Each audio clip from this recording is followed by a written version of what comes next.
This is Replica, written by Craig A. Falconer, narrated by Alex Freeman. Introductory quote. For greed, all nature is too little. Seneca. Chapter 1. This day will go down in history. Of course, no one is going to know about everything we're doing up here. But the scientific breakthrough I announce publicly in a few hours will be enough to change the world forever. The nature of my return to Earth will grab everyone's focus, and the quantum leap in technology it showcases will blow their minds. I'm sure they'll think it's some kind of trick at first, at least until I start talking about the true power of what my team has unlocked. From then, they'll be speechless. I can picture the headlines now, even bigger and bolder than when I leaked out some info about my plans for buying this station in the first place. Lenny delivers on teleportation, they'll say. Power, prestige, possibility. Lenny's 3P changes the game. Okay, the second one is a stretch. I've not totally given up on trying to get the world to think of it as 3P technology, precise portal portation. But the word teleportation is so deeply rooted in people's minds that it does feel like a losing battle. But the real battle is much bigger than that. It doesn't matter what anyone calls it. We're doing it. The portal technology is real and it's ready for prime time. The only reason we haven't shown it off yet is that our quest for 3P. Hell, okay, I'll just call it teleportation. Led us to something else. Something even bigger. Of all the happy accidents we could have imagined, this one takes the cake. I'm not going to divulge the nature of the accident publicly, but I'm sure as hell going to get rich from it. In fact, I'd say I'm not going to divulge the accident because of how rich it's going to make me. The whole idea of teleportation is to move an object from one place to another, without the usual travel time it would take to physically move it across the space between them. We're all familiar with that.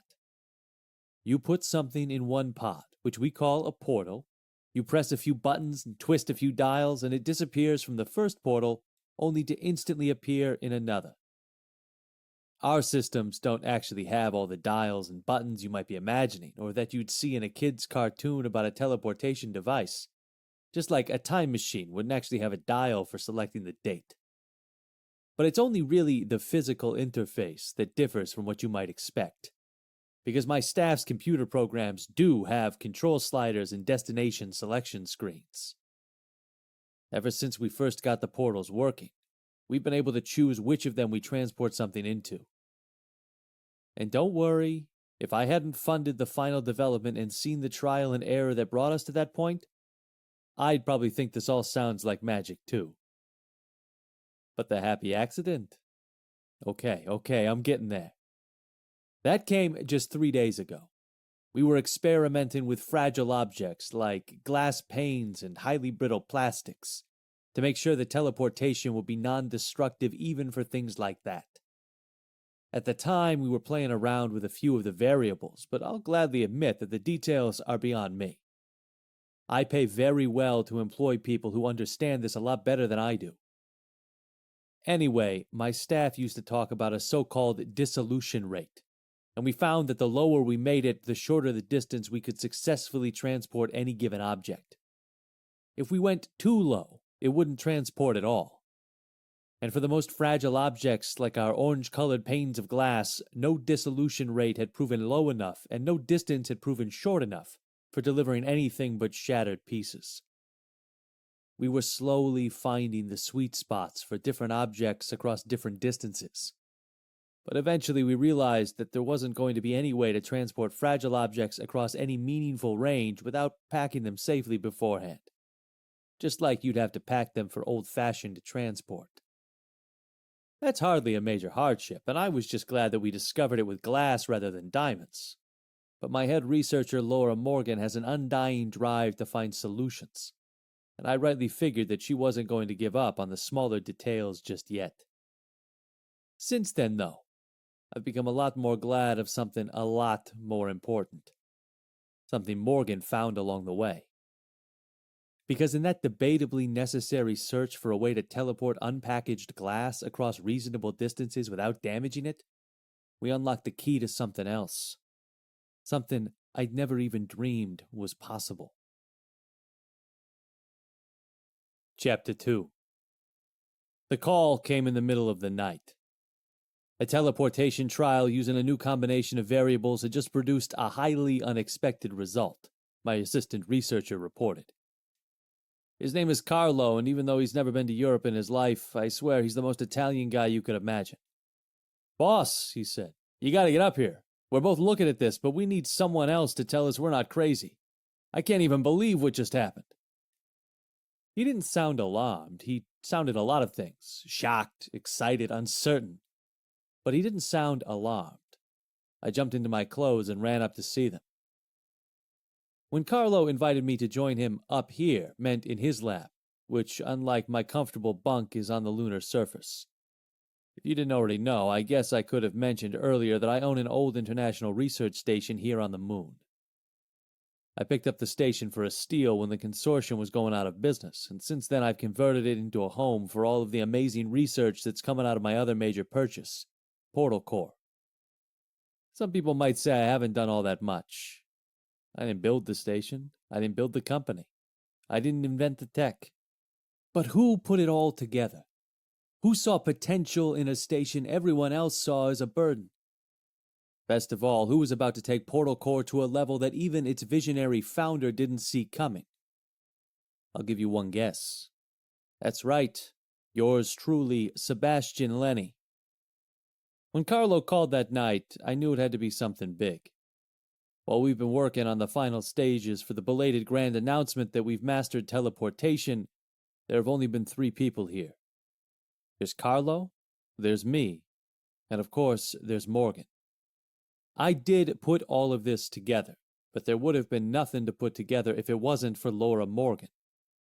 Most of the groundwork for the teleportation tech was in place when I bought out her founder's stake in Portal Core. Morgan is a stone-cold genius, but she was fed up hitting one brick wall after another with all of the regulatory crap you have to deal with on Earth when you want to dive into any dangerous research like the type we're doing here. I've always felt at home in space, and Morgan was quick enough to join me when she realized the shackles would be off.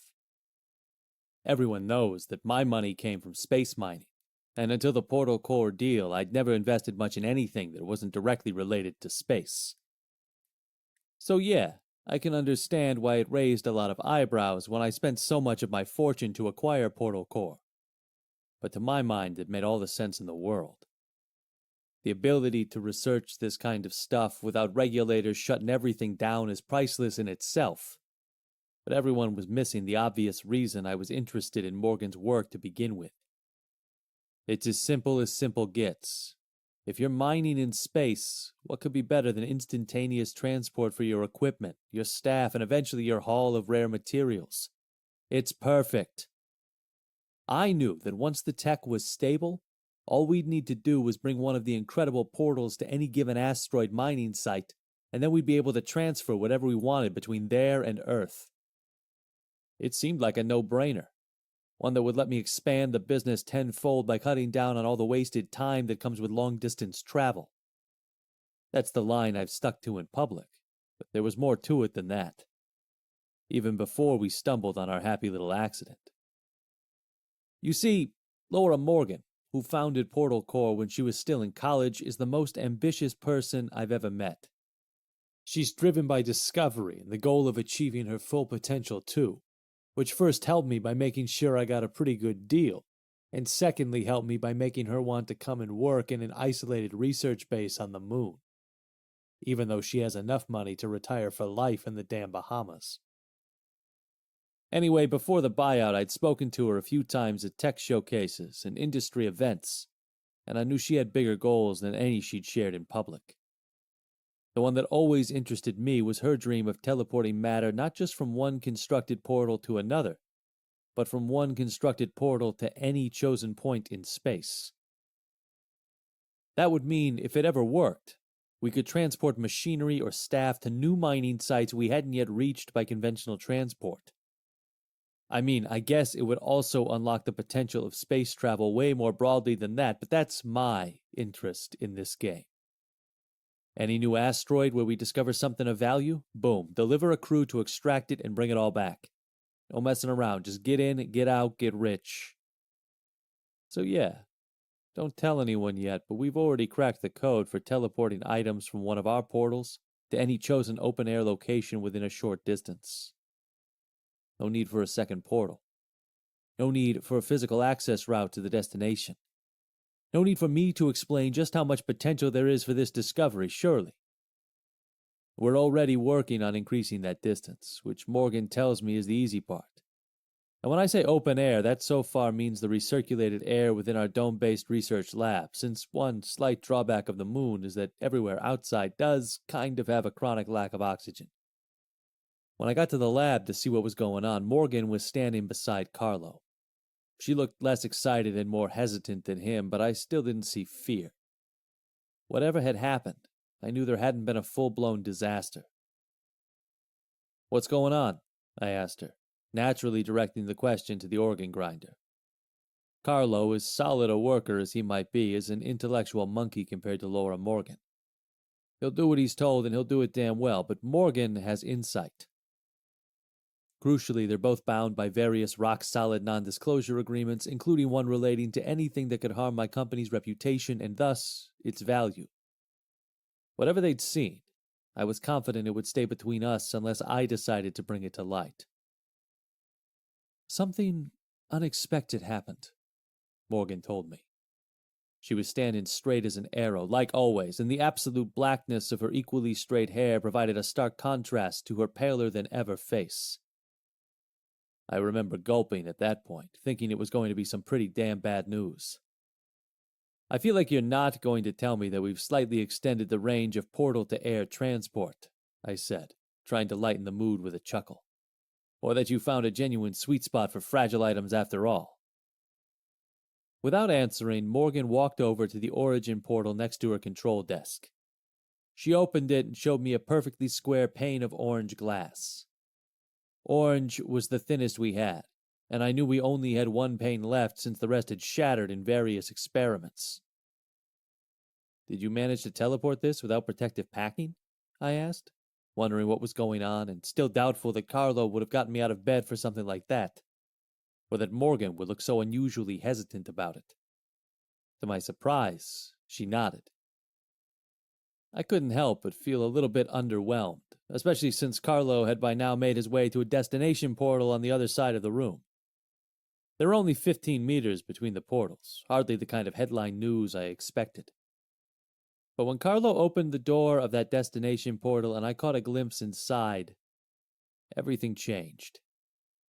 He reached in and removed the object, then held it out. A perfectly square pane of orange glass. "But I thought that was the last pane we had," I said to Morgan, looking at the one next to her in the origin portal. She held my eyes. It was. I glanced between my two employees, the only two other people on the moon right now, and tried to figure out if they were playing some kind of prank on me. It wouldn't have been like them, and it wouldn't have been wise, but nothing else was making sense. "So you found another pane?" I asked, missing the answer even as it stared me in the eye. This time, Morgan slowly shook her head. "I didn't find the second pane," she replied, gulping again. "I made it." My eyes widened as the possibility dawned on me of what she might mean. It was a possibility rather than a realization, because even my mind was struggling to wrap itself around the thought that had just popped up. "Morgan, are you telling me?" And that was when she said it. Her introductory words about dissolution points and kinographic something or other went way over my head, but as soon as she got to the crux of the matter, I knew that wealth beyond imagination was finally at our fingertips. "As of 15 minutes ago, we can't just teleport matter," the remarkable woman revealed. "Mr. Lenny, we can replicate it." Chapter 3. 3 days ago, my most prized possession was a beautiful gold watch. I had it crafted as a special commission, the last timepiece ever created by Switzerland's most eminent watchmaker. Truly one of a kind. Or, to be more accurate, it was one of a kind. Today, I have one on each wrist.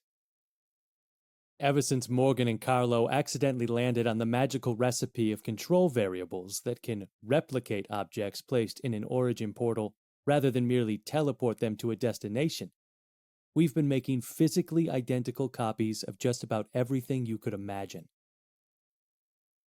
I was naturally interested in replicating valuable items like the watch and some rare rocks that our mining equipment has found deep under the lunar surface, as any regular person would be.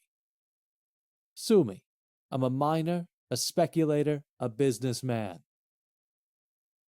The scientists in my midst, Morgan and Carlo, were more curious about finding the limitations of the replication technique they'd accidentally discovered.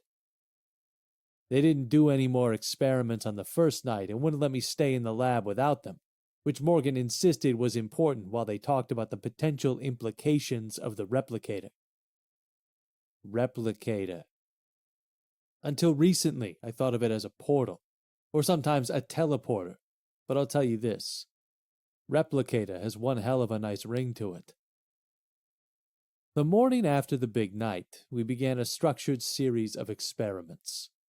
Quite understandably, that completely took over the window of time I should have spent fixating on every detail of the journey I'm about to make to Earth, when I'll step out of a portal in the middle of a packed stadium just after talking to the crowd via video link from this lunar lab. Right now, almost no one on Earth even knows we've mastered teleportation, let alone that we can transport a living person across such a vast distance. I'm not taking a leap of faith in doing this, though, because Carlo has already made the trip a few times in both directions. A pressure suit was enough to keep him safe without any of his body's more delicate components breaking like the countless panes of glass we've shattered in our tests.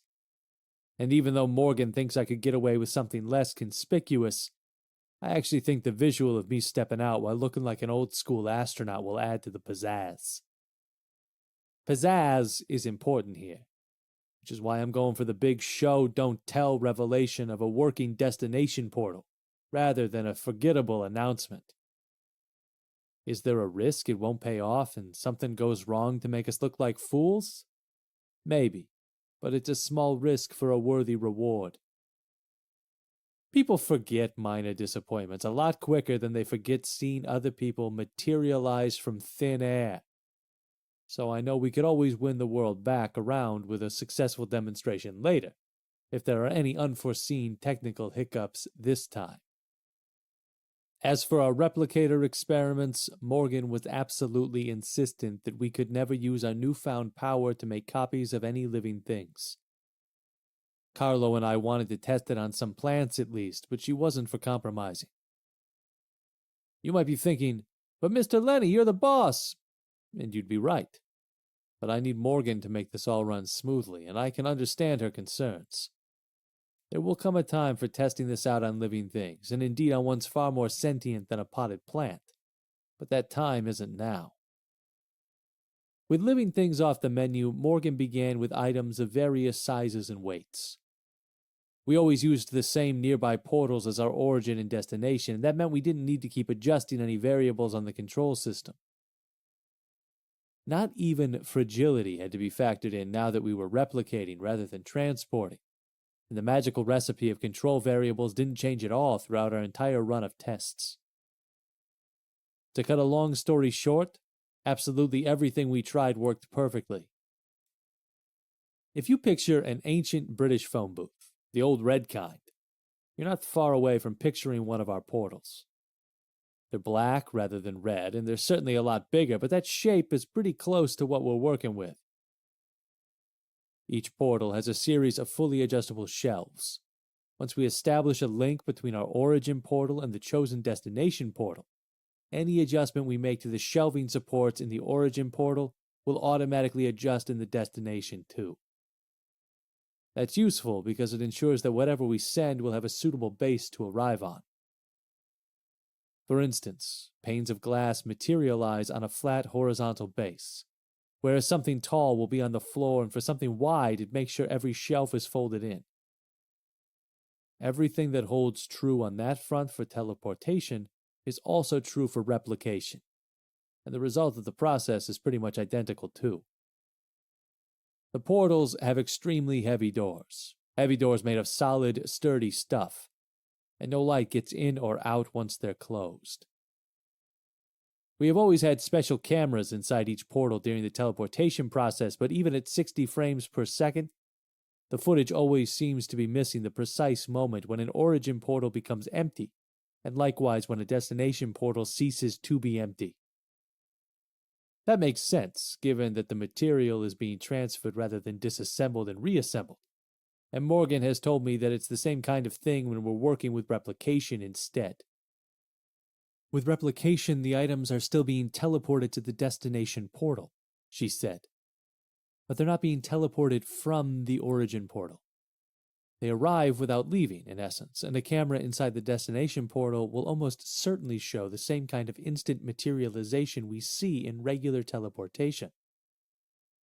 As I've come to expect, Morgan was right.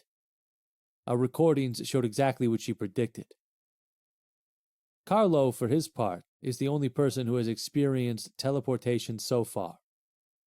I've picked his brain a few times ahead of my own journey today, and he's consistently told me that you don't feel anything. According to him, the first trip was so easy that he thought we were messing with him when we told him he'd actually teleported. He thought we had moved the portal to make him think he had traveled across the albeit small initial distance, and when we showed him the footage from each camera, he could hardly believe it. The nature of our next-gen night vision cameras allows them to work flawlessly in the pitch-dark portals, naturally, and I'll never forget how wide Carlo's mouth fell open when he gaped at the sight of himself, simultaneously disappearing from a portal on one side of our lab and reappearing in another.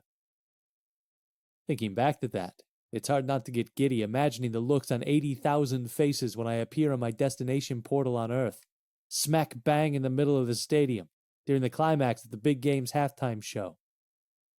I'll be chatting with the announcer and appearing on the big screen right before it happens, telling everyone what I'm about to do and getting ready to change the world when I do it. I can hardly wait. I don't have long left. We're down to minutes rather than hours. But admittedly, I'm way less focused on this than I would have been if our already incredible portal hadn't become a bona fide replicator. Sure, the teleportation demonstration will send our stock price skyrocketing and make me billions of dollars at the drop of a hat. But this replicator breakthrough kind of makes all of that moot, does it not? After all, in an hour we could turn my 2 priceless gold watches into 2,000 priceless gold watches. In an instant we could turn the biggest diamond in the world into one of a pair, and in another instant we could turn that pair into a quartet. Are you starting to see what I see? The others are too, and Morgan's extensive replication tests have only served to underline the potential. She was interested in things I wouldn't have considered, like how well gases retain their structure and whether atomic clocks show any signs of time dilation or batteries and other power sources are at all degraded. Fortunately, the answers to all of those questions were the ones we would have hoped for in the name of both simplicity and potential. My new watch isn't just a lump of chemically true gold. Its intricate mechanism works just as well as the originals. And don't get me wrong there, either. I was a bag of nerves when I put my watch in the origin portal. The point is that I had nothing to worry about, and everything we've tested has worked so well that Carlo and I have posited, always out of Morgan's earshot, that living things probably would be fine. That could be useful in all kinds of situations, even if we restrict it to plants. You only have to think about food sources to see where I'm coming from there. Morgan did let us replicate an apple and a potato, apparently because she saw some value in studying how proteins were replicated. Her analysis revealed that the answer was perfectly, as you might expect by now, but she loudly vetoed Carlo's offer to taste it. I don't know if we'll ever publicly reveal our replicator breakthrough in the way we're about to reveal our teleportation breakthrough, because the prime advantage of this technology is that no one else has access to it. It's almost like an arms race. If everyone has the ultimate device, no one has the ultimate device. My hunch at the moment is that this is the kind of breakthrough that has to be kept secret, not just kept secure. If anyone found out what we've discovered, they'd do whatever it takes to get their hands on it. Espionage, violence, you name it. What wouldn't our corporate enemies do? On a similar kind of theme, my watch experiment really got Morgan's noggin jogging about the potential importance of us being able to determine at some point whether something was an original or a replica. While Carlo and I were asleep last night, the third night of replicator tests and the last before my trip to Earth for the big reveal, she finally made a breakthrough on that, too. It's safe to say Laura Morgan is a breakthrough machine, and it's safe to say that's why she's my lead researcher. To be honest, this one is far less of a breakthrough in the scientific sense, but it's very useful in a practical one.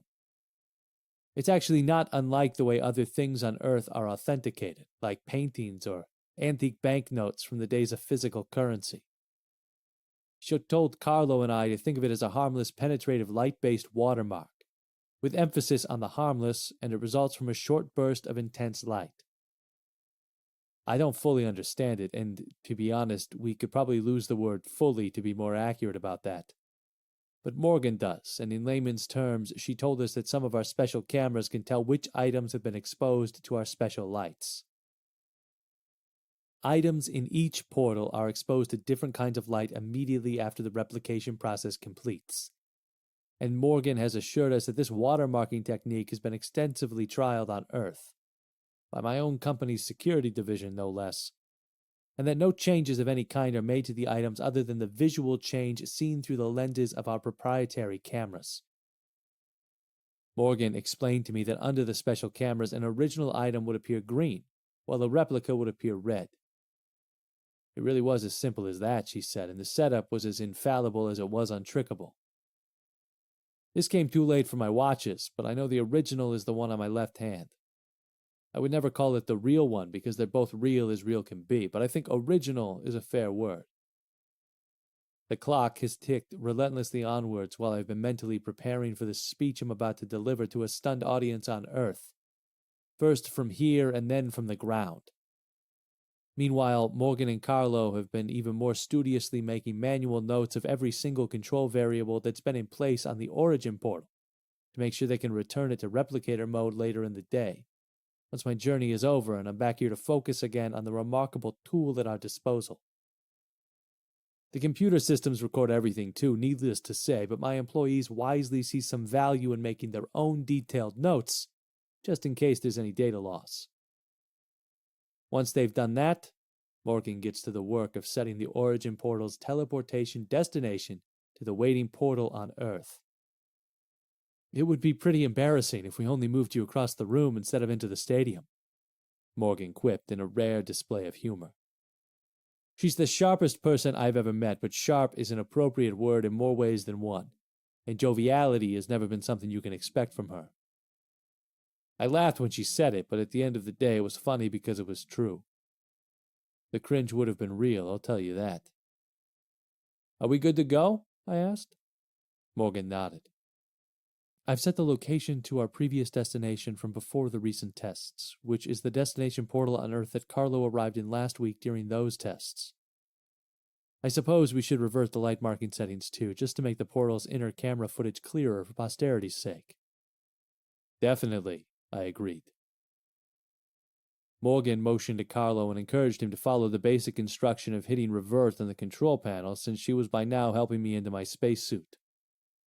Revert, confirm, authorize, Carlos said, narrating his selections out loud as any good co-pilot would. Proceed? Proceed, Morgan confirmed without turning back to face him. Before I knew it, I was in the suit.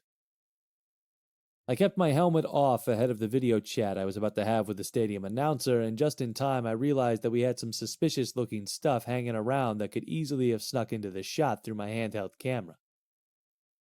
It was nothing damning, necessarily, but an eagle-eyed viewer might have spotted the odd number of batteries and the other duplicate items on a shelf near the room's origin portal. With the billions of eyeballs that would be on my demonstration, either live or when the news broke, and everyone rushed to their nearest screen to see for themselves, forensic scrutiny was absolutely guaranteed. Carlo hurried to move everything we asked him to, and with little over a minute to spare, I was ready for my big moment. This day will go down in history, and our tomorrow starts now. Chapter 4. I'm ready. Everything comes down to this, and if I'm one thing, I'm ready. Okay, I'm more than one thing. Now that the moment is imminent, I'm as nervous as I am excited, less for my own safety than for the success of the demonstration. This is going to work, but it has to work well. It has to be smooth, it has to be awe-inspiring, and it absolutely has to be taken seriously. I rarely do any kind of interviews or public appearances, and that's going to work in my favor. People know I'm not an attention seeker, so I think they're going to listen when I talk, even before they see what I do. It's safe to say the public at large doesn't have the best impression of me, largely due to the media's portrayal of me as a profit-driven prospector with little care for safety concerns and few foibles about predatory business practices. I'm not saying those things aren't true, I'm just saying the public knows about them because certain elements of the media work so hard to tell them. In any case, I'm a good public speaker, despite being an infrequent one, and I know that the stadium announcer is on my side. Beside, read payroll. And not out to trip me up or say anything that makes me look like a fool. Greetings from the moon, I begin, looking directly into the small camera in Carlo's hand. I pause as planned and wait for a signal from Morgan, who's watching a broadcast from Earth. When the signal has beamed down and back up, she sees me on the screen and raises a thumb. It's all go. From there, I run through my well-rehearsed introduction of what's about to happen. I state the halftime score and talk about the game, pretending I've watched by hitting a few of the talking points I came across in my brief glance at the online discussions. The point of this, rather obviously, is to make it clear that my current speech isn't some pre-recorded thing, to make it look like I'm on the moon when really I'm hiding in the destination portal. That portal is appearing only now, its arrival signaled by another hand gesture from Morgan, being wheeled to the edge of the field and onto the X mark that signals its correct position. I can only imagine what everyone down there on the ground is thinking, and I can only hope that Carlo's planned panning of the camera around the lab, and then to its only window, will convince people that I really am on the moon at the moment. At the end of the day, I reassure myself this demonstration is just a sizzle. Whether everyone buys it or not, the stake is the fact that our teleportation works and it's going to change the world. It's going to increase some of our bank balances too, but the replicator really does blow it out of the water on that front. In terms of being a technological innovation that'll have widespread effects for the people of Earth as a whole, though, our core teleportation breakthrough is sure to be the most consequential we've made. I reached the end of my speech right on cue, and I'm all out of minutes. All that remains between me and my first ever teleportation are a handful of seconds. Morgan gives me an okay sign when I glance over, and that means it's time to fasten up my helmet and step into the origin portal. My HUD confirms that the helmet is securely in place, at which point I pull the door tightly shut and wait for what's coming. Here we go, I say, too caught up in the moment to realize that no one is going to hear it since there are no live mics in here. The words echo around my mind in the face of an otherwise total silence, and it dawns on me, only then, how dark it really is. Within no more than a few seconds, I feel like I'm truly in a void, which in some regards I wonder if I might actually be for a brief instant when the teleportation gets underway. I can't hear anything, but I know the moment is coming. I also know what to expect, or at least think I do, thanks to Carlo. I'm looking forward to seeing the blinding lights of the big stadium without even feeling like I've moved. Someone is supposed to open the door of the destination portal when the crowd's countdown reaches 0, and for the sake of my sanity, I try to fight the silence and darkness with a countdown of my own. Believe me, You should never underestimate the disorienting effects of true silence and true darkness. I'm learning this only now, and a heads up might have helped. I start at 10. By the time I'm down to 6, a feeling creeps in that something should have happened by now. The transmission delay in each direction means they won't have gotten Morgan's signal for a little while, I tell myself. It works, and I'm back to my countdown without missing more than a second or two. Just as I reach 3 and start to think once more that something should be happening, it does. I didn't expect a quick flash of visible light from inside the portal, but that's the first thing that comes. That must be to improve the camera shots of my big moment, I figure. Given how often this is all going to be played and replayed on TV screens across the globe, it does make sense. But a moment later, from nowhere, I feel the ground shake beneath my feet. What the hell? I'm thrust sideways, and for one moment the silence is gone, conquered by the thud of my own head against the portal's inner wall. This most certainly does not make sense, and it most certainly should not be happening. I wonder if there's a commotion happening on the ground, or if they maybe put the destination portal ever so slightly off the center of the identified X mark. It's all very precise, Morgan has told me many times, so I guess it could be possible for there to have been some kind of teleportation-driven pull, taking me into the wall nearest the correct point in space. These thoughts are all coming and going within a second that feels like an hour, and they're quickly sent to the back of the queue once again when a much bigger impact sends me to the back of the portal. It's far too dark to see anything, and my disorienting collision with the sidewall actually has me uncertain of which way is forward and which way is back. But the thrust of this latest force has sent me backwards relative to whichever way I was facing when it arrived. Please, someone just open the damn door! When the door opens, I'll know which side is the front, and more importantly, I'll know that I'm okay. After the unexpected light flashes and then 2 unexpected physical jolts, I can't deny that an understandable thought has wormed its way into my mind. Something has gone wrong. It's probably minor, something to do with the precise positioning of the destination portal like I've been thinking, but I'm now worrying about how this is going to look for the audience. I feel fairly sure that a live demonstration of a shaky and painful-looking teleportation will be worse than no demonstration at all, setting us backwards in the public's mind rather than forward. This wouldn't be the case if we had just sprung the very notion of teleportation on them today, but the cat has been out of the bag in terms of the scientific possibility of this for quite a while now. What I'm doing by demonstrating a working portal and arriving instantly from the moon goes far beyond confirming a notion, though, and I am acutely aware of the need to look cool and collected as soon as the door opens. No camera feeds from inside either portal are being broadcast live, at Morgan's prudent suggestion, so I don't think anyone will know I've been tossed around if I can totally shake it off and act like nothing happened. My left shoulder feels like an elephant just sat on it, but I'm hopeful that's going to be a quickly disappearing pain, albeit a currently agonizing one resulting from the jolt of impact on a body that isn't exactly used to a great deal of physical exertion. In the silence, I can hear my heart. It's beating so fast, the sound of its racing thumps takes my attention from the shoulder pain. I do the old trick of using my fingers to rhythmically count to 10 while I counted the beats out loud, and the 17 I reach means I'm hitting 170 BPM. But wait, this also means it's been another 10 seconds, plus all these seconds thinking about it, and still no one has opened the door. Okay, I decide. I locked this door when it was time to leave, and I'm going to open it now that I'm here. The worst incident I can foresee coming from this change of plan is if I unceremoniously interrupt some other kind of introduction that the stadium team have planned without my say-so.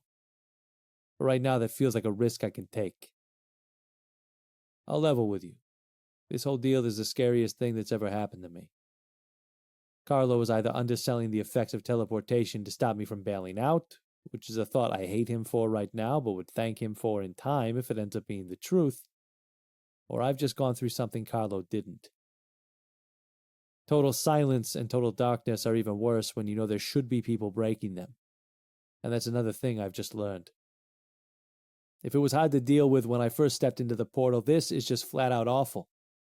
The blinding lights of a stadium sound good to me right about now, and even some unexpected booing from a crowd of people who don't like me would be welcome. With a deep breath, I hold my arms outstretched in front of my chest and step forward.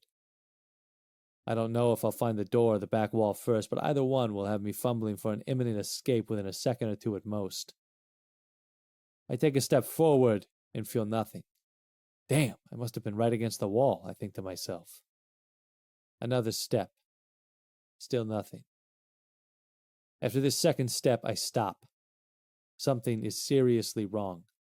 2 full-size paces and 2 outstretched arms is more than enough to cover the inner size of the portal, no matter how cavernous it might feel with no visual or auditory stimuli. Figuring that my steps are probably shorter than usual due to what are very understandable feelings of tentativeness, I exhale sharply and take another step. And another. Then 3 more. Oh my God. There's nothing there. Forget my shoulder. When reality dawns on me, it feels like an elephant is sitting on my sternum. I can't breathe. I can't think. I can't even stand up. I crouch to the ground and ultimately fall to my knees. Crawling forward, I swipe my hands around in front of me like a blindfolded child playing pin the tail on the donkey. There's nothing. I'm not hitting the portal's wall because I'm not in the portal. Our demonstration didn't just go wrong. It went disastrously wrong. When my mind accepts the reality that I'm no longer in the controlled environment of a portal, but nor have I safely arrived on Earth, it at least kicks into gear and starts scanning my HUD for any possible useful information. How something went wrong is a question for later, once I'm safely back on the station. A voice tells me that thinking like this could be baselessly optimistic, but I try to shake it. Because without hope, what do we have? I've always liked that quote, but it's never really resonated with me like it's resonating now. Then again, I've never felt anything like this level of helplessness before. How I get back to the station is a much bigger and more pertinent question than what went wrong, at least for the moment. And all of a sudden, I'm wishing with every fiber of my being that Morgan hadn't recently succeeded in teleporting items from an origin portal to an open-air destination. All I know for sure is that I'm not in a portal, and, well, that's about it. I want to know what happened in the lab to make this go so wrong, but first of all, I need to get back there. Before that, though, I feel like there's an even bigger question that my mind doesn't even know how to start addressing. Just where in the blue hell am I?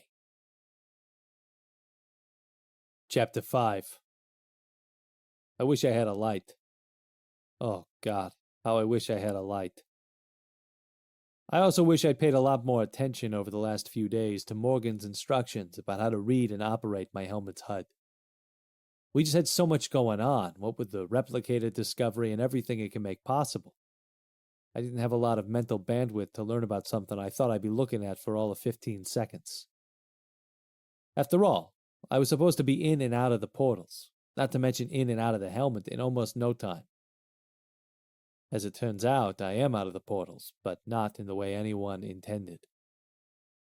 I should be standing in a stadium right now, amazing the world with not just news but visual proof that our teleportation research has borne fruit. And as if I need it, this thought has given me another reason to be down. By bringing home the point that the demonstration has clearly failed, it's making me wonder whether the kind of hit the stock price will take is something we can recover from. Even if I find a way to call for help and Morgan can somehow find where I am, how could we ever explain our way out of this one without crushing all faith in the portal's safety before the technology even gets a fair shake? I catch myself pondering this. If I wasn't wearing the helmet, I would probably be slapping myself in the face to snap myself out of it. Stock prices? Public confidence in the tech? What the hell does any of that matter when I'm stranded in the middle of nowhere with no food, no water, and for all I know, only the suit's short emergency supply of oxygen to keep me going? A new thought hits me, with all the subtlety of an elephant on the sternum. Is this what it all got me? Is this where a lifetime of chasing ever greater profit margins has ultimately landed me? Maybe all of the replicator tests we've been doing did something to the portal calibration, I consider. Maybe Carlo was just as distracted as I was today and did something wrong when he was supposed to be following Morgan's basic instructions for setting up the journey. Carlo and Morgan. Carlo. Morgan. Like a pea in a punching balloon, yet another uncomfortable thought starts rattling in the answerless cavern that is my terrified mind. What if they meant this? What if the two of them want the replicator for themselves and they cut me out by way of an accident that's going to kill all positive earthly interest in the portal tech and leave them free to enrich themselves with the replicator? You're doing it again, I tell myself. You're letting thoughts about the money get in the way of everything else. As if they would do something like this. Carlo has been loyal for too many years to count, and Morgan has never been about the dollars. I instinctively reach my hands up to cover my face, but the gloves hit the helmet long before that's possible. At least this brings my attention back to the digital readings overlaid in my HUD, like augmented data on a car windscreen. I see a bunch of numbers, but I hardly know what any of them mean.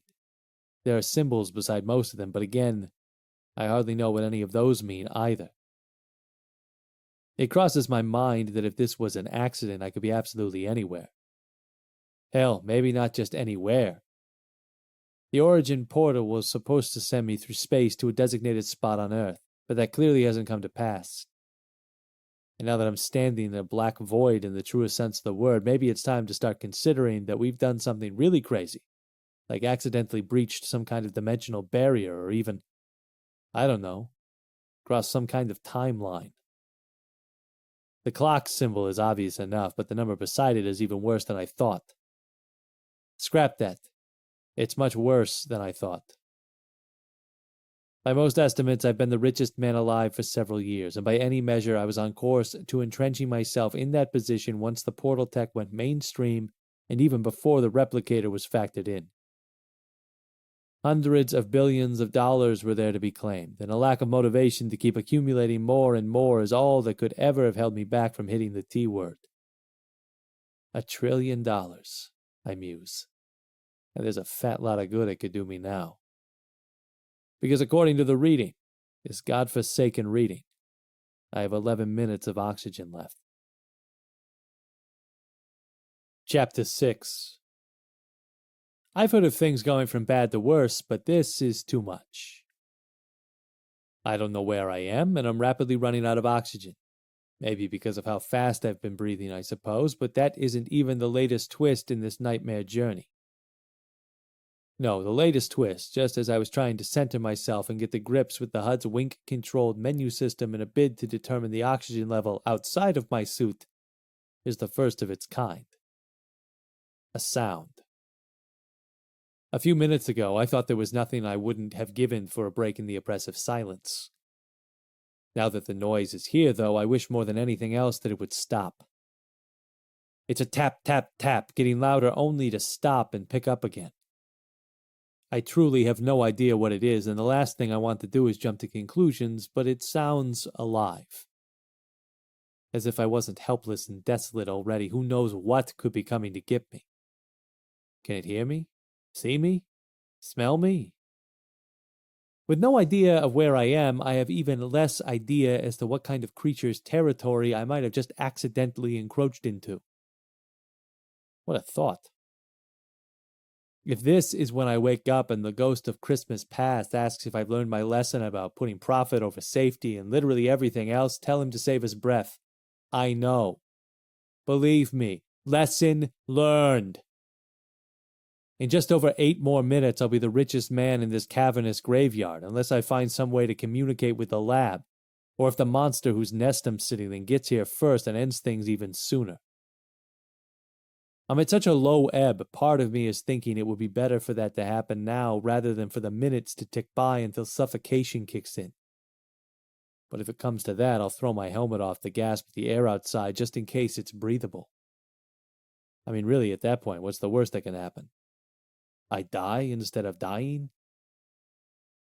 Giving up just isn't happening, so I shake aside the thoughts of wishing the noisemaker would get me. That's easier than it would have been if the noise itself hadn't stopped shortly after it started. and I try to comfort myself with the idea that it was passing by without knowing I was here. The helmet makes it hard to tell, but I'm pretty sure the thing was above me. In the silence once more, I try to wink my way around the hut and ultimately see something that looks like a telephone icon. I focus both eyes on the position of that icon, and before I know it, the icon blinks to life. Holy hell, I might actually be getting somewhere. Alas, the hope lasts all of 2 seconds until the flashing green icon turns steady red. Wherever I am, I'm out of reach. I take a deep breath, right before thinking I really need to stop that habit if I want to conserve my ever-dwindling oxygen supply, and I keep cycling through the HUD.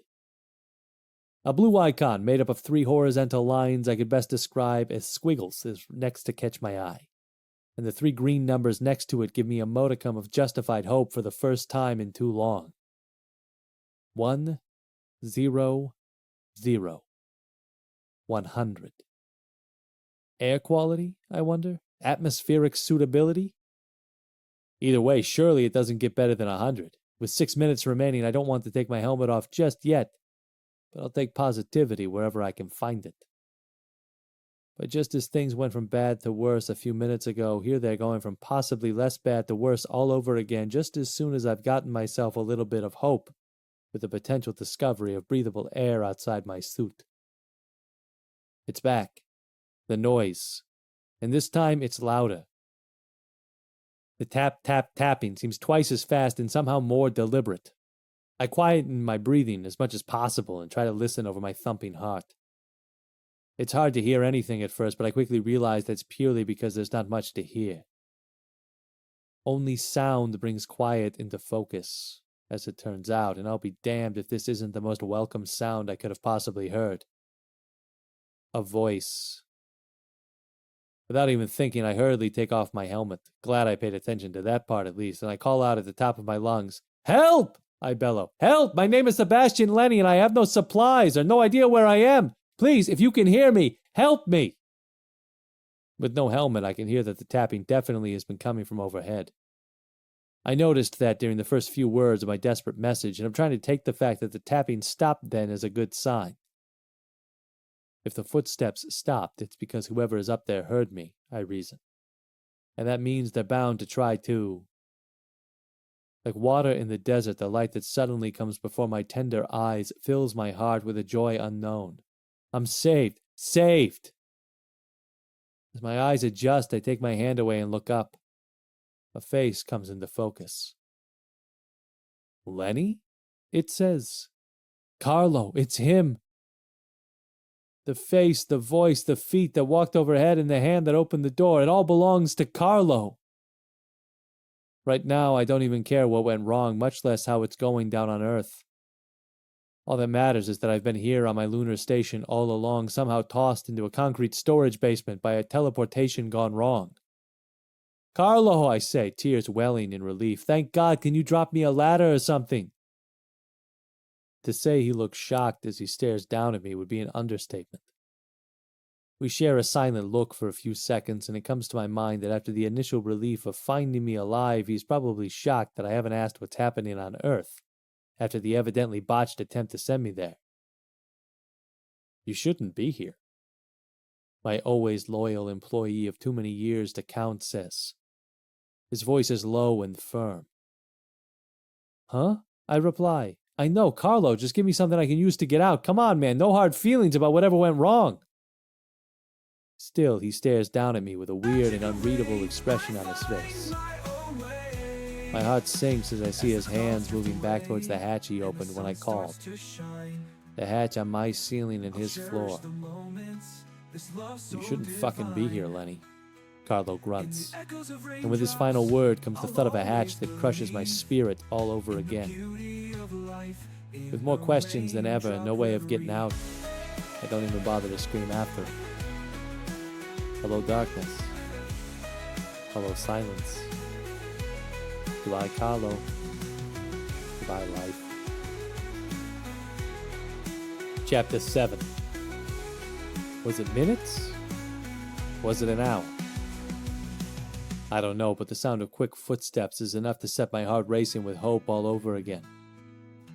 Maybe it'll be Morgan this time, and maybe she'll be better equipped to deal with the shock of seeing me down here.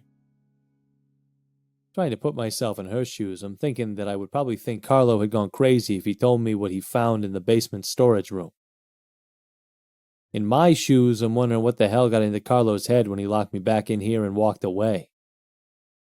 If it has only been minutes since he left, maybe this is him coming back with a ladder I need to get out? That would make sense. My eyes are blinded all over again when the hatch slides to the side, and when they readjust, I can see two figures. It's Carlo, all right, and it's Morgan, too. Jesus, she gasps. I'm okay, I insist. Rather than a fellow man waiting for help, Carlo is staring at me like I'm a cobra getting ready to pounce. I told you, he suitably hisses towards Morgan without breaking his gaze. Morgan positions her body over the hatch and slowly uses a long stick to lower a bag until it's within my reach.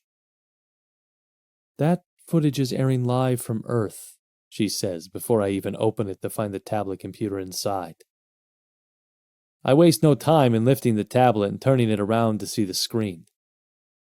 As soon as I do, my heart all but stops beating. It's a broadcast from a press area outside the stadium where I was supposed to arrive, right in the spot where I was supposed to give a detailed rundown of the teleportation technology I was supposed to demonstrate a little while earlier. All of these supposed tos, and more than anything else, I didn't know what the hell I was supposed to make of it. Because the reason my heart skipped way too many beats was one I don't want to wrap my head around. Right now, on Earth, I am giving that speech.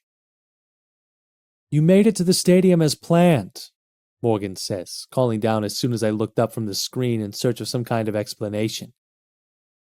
Something went wrong inside the origin portal, but you reached the destination portal without any problem. Something went wrong? I ask. You mean... Solemnly, she nods. We replicated you, Mr. Lenny. We've been doing too much with the portals, changing too many variables, switching from open-air destinations to full replication, and thinking we could go back to regular teleportation from there. And the bottom line is that the system tried to replicate you at the same time as it was teleporting you the whole way to Earth, with no prior replication of a living thing ever having been conducted. It's a miracle you made it to Earth, but it's a tragedy you also ended up here. But I'm okay, I tell her. See, tragedy averted. Just get me out and we can do nothing, Carlo interrupts. Lenny, you made it to Earth. Teleportation works and the people are going crazy for it. But no one can know about replication, remember? That's the whole point. Our whole advantage would be gone, and anyway, you know we're legally sworn to avoid taking any actions or making any comments that could damage the public standing or stock price of Portal Core. Stock price, I boom, hardly believing my ears. Carlo, I'll die down here. For the love of all that's holy, there's more to life than a damn stock price. They look at each other before Morgan breaks a brief silence. The real Lenny would never say that, she says, apparently deciding just like that I'm the replica. Carlo nods in agreement. Never in a million years. Was there more to life than a stock price when I couldn't take the shuttle down for my dad's funeral last year? Come on, you know we had work to do that week, I contend. Morgan pipes up. Or was there more to life than a stock price when you told me yesterday that centrally licensing the replicator to mass-produce vaccines and expensive medicines would open us up to unacceptable risks of eroding our advantage by revealing that the tech exists at all, no matter how many lives it would save? I gulp. Guys, come on. At least get the camera and let me prove it. The watermarks will tell the story. You'll see I'll look green. That replica of me on Earth will look red. I'm telling you, please, I'm telling you. Just as it looks like Morgan might go along with this idea of determining which version of me is the replica. Something that makes my head spin just thinking about it. Carlos shoves his stupid nose in where it doesn't belong. It doesn't even matter, Lenny, he says. That one thinks he's the original just like you do, but the difference is that he doesn't know this accident happened. Morgan's eyes widen in realization, and her neck straightens in what looks far too much like agreement with Carlo's point for my liking. A controversy like this could kill the company, she eventually says. Mr. Lenny, Carlo is right. It matters less which physical manifestation of you was standing in that origin portal when the teleportation began, and it matters more which physical manifestation of you now poses a threat to the company's ongoing profitability. We will have to fully assess what went wrong here and take a few steps back in our testing before rolling out the teleportation technology. But the apparent success of your teleportation to Earth is already boosting the company's value. While we iron everything out, and even beyond that, nothing can get in the way of that. I don't know what to say. I can't believe what I'm hearing. And as Carlo succinctly stated, Morgan goes on, at your own behest, we are explicitly prohibited from doing or saying anything that could injure Portal Core's public image or stock value. Unfortunately, raising you from that storage basement would be a contradiction of our contracts. Contracts you signed with me, I yell, disbelieving my own ears. And I'm telling you to ignore them. What if I fire you right now and hire you back on 10 times your current pay with a new contract that doesn't mention those clauses? Let's go for that. Hell, 100 times your current pay. Come on, guys, we're on the same team. Carlo shakes his head intensely. The other one of you will be back here before much longer, and if he sees you, there could be some serious psychological trauma, just when we all need a clear head more than ever. The company can't afford that any more than we could afford the bad press if this ever got out, so pretending we never found you down here is the least damaging course of action we can follow. We'll keep the other you miles away from this area when he gets back from Earth, so don't get excited by any ideas of calling out to get his attention. Or, your attention. I feel a knot in my stomach, in a much more literal sense than I ever have before. I could double over with the pain Carlo's words have just inflicted, and within another second or two I do find myself crouching to the floor. But we're not monsters, Carlo says. My eyes widen. I look up. Is there hope yet? There's a suicide pill in the bag, he goes on, answering that one with a decisive no. He's gone before I can reply, not that I was going to, and that leaves me face to face with only Laura Morgan, the true architect of fully functioning teleportation and a once idealistic young woman who has evidently been hardened by too long in my company. This day will go down in history, Mr. Lenny, Morgan says, getting ready to close the hatch one last time. And believe me, you've more than played your part. Back once more in the silent darkness, I fumbled for the bag while considering the riches that are so sure to be coming the way of my two once loyal underlings and my own godforsaken replica. And as I come to terms with the fact that today is about to go down as my last, I can only hope they think it was all worth it. Because I can promise you this, I sure as hell don't. Thank you for listening to Replica. Written by Craig A. Falconer. Narrated by Alex Freeman.